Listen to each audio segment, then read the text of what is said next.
From the outset, Honorable Speaker, we have got adequate fuel supplies in the country. Wandai atoa hakikisho la kuwepo kwa mafuta ya kutosha, akisema uhaba uliokuwepo ulisababishwa na changamoto za usimamizi. Hata manyumba zingine zimeanguka, vyombo vimeingia maji, hivi tutatoka na tujui penye twaenda.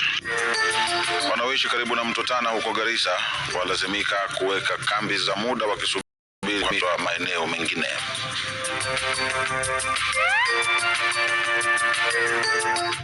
Wanataka kuhakikisha kwamba kila kijana ambaye alikuja kwenye rally, ambaye alikuwa anatusaidia kwa mobilization, wanashikwa, wanawekewa murder charges.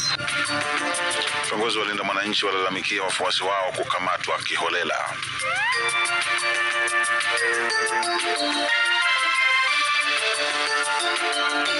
The Court Secretary General Dr. Francis Atwoli has been arrested, harassed and persecuted